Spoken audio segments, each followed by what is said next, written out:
Exodus chapter 32. Verse 1.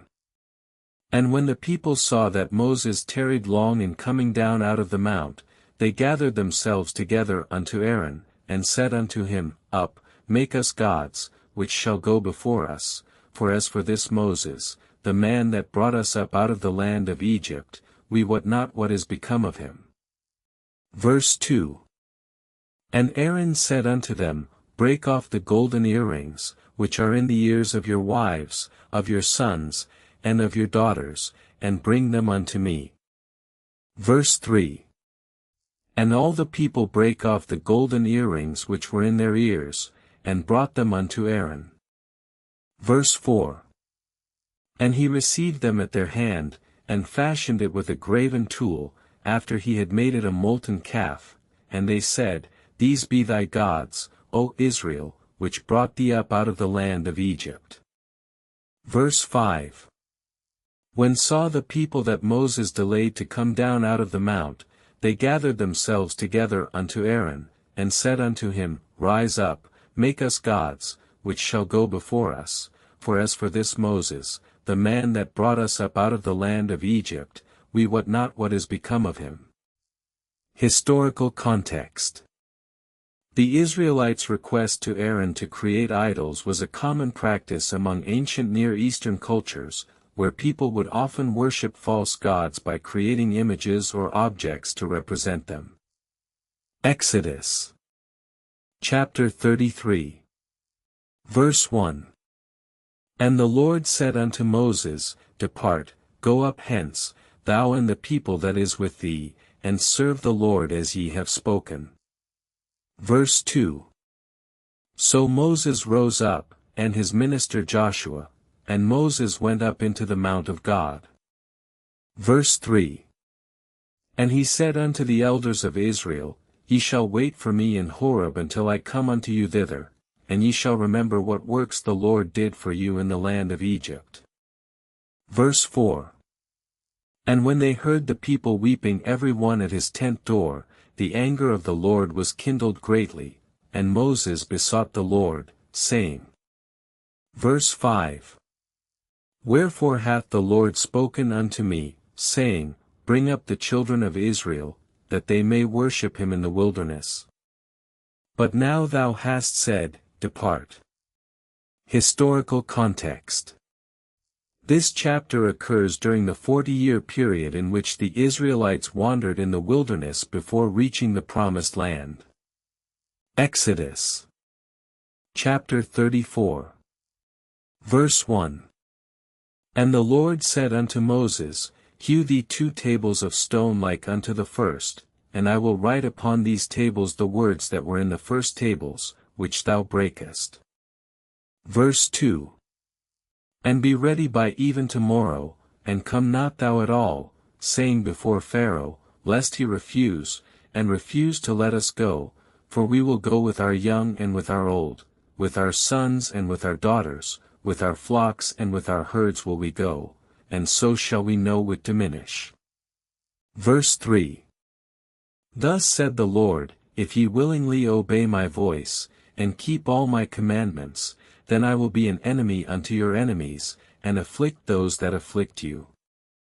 Verse 4. But if ye will not hearken unto me, and observe all these commandments. Verse 5.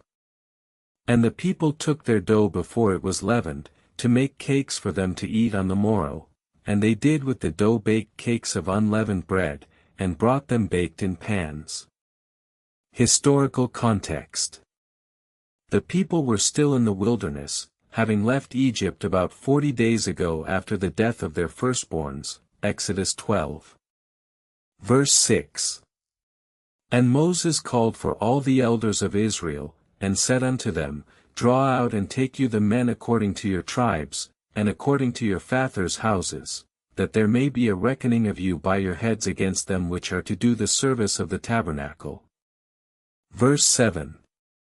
And Moses called for Dathan and for Abiram, the sons of Eliab, but they said, We will not come up. Verse 8. Lest God be amongst us, seeing that thou art all men children of rebelliousness, how much more so this man is no respecter of persons, to whom the word of the Lord came. Verse 9. Is it a small thing that thou hast brought us out of a land that floweth with milk and honey, to slay us in the wilderness, except thou makest thyself a ruler over us? Verse 10. Moreover thou hast not brought us into a land that floweth with milk and honey, or given us inheritance of fields and vineyards. Wilt thou put out the eyes of these men? Wilt thou put out the eyes of these thy servants of which thou sayest, I have brought thee up at my own cost? Verse 11. And Moses was wroth, and said unto the Lord, Respect not thou their offering, I have not taken one ass from them, neither have I hurt any of them. Verse 12. And the Lord said unto Moses, Get thee hence, ascend higher up into this mountain, then the Lord shall be gracious to us, that no more we shall not return thither. Historical context. The mountain is described as Horeb, which was later identified as a peak in modern-day Saudi Arabia. This site is considered sacred by Muslims and Jews alike. Verse 13. And the Lord said unto Moses, Arise early in the morning, and stand before him, even thou, and say unto him, When he doth call me away by name, I will hear his voice. Verse 14.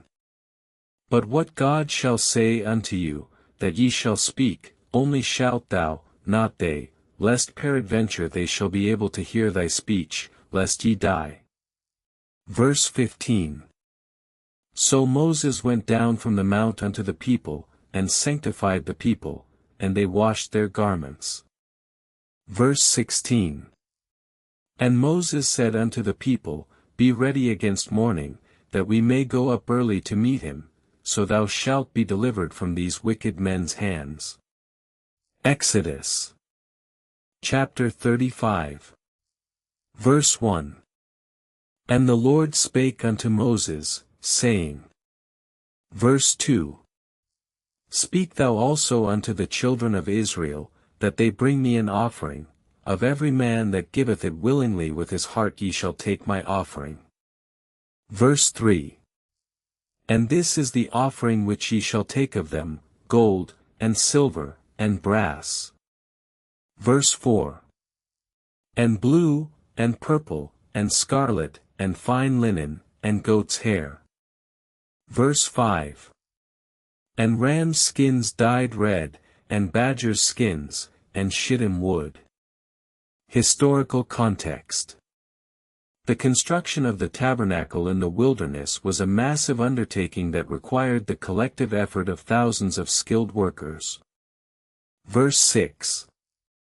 Oil for the light, and spices for anointing oil, and for the sweet incense. Verse 7. Onyx stones, and stones to be set in the ephod, and in the breastplate. Verse 8.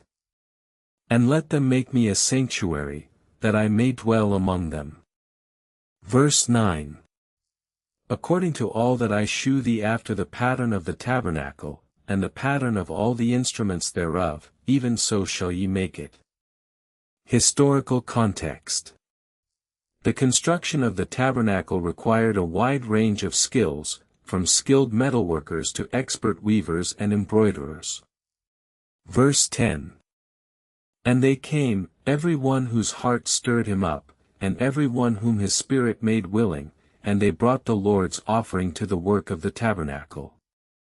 Verse 11. And they spake unto Moses, saying, The people bring much more than enough for the service of the work which the Lord commanded us to do. Verse 12.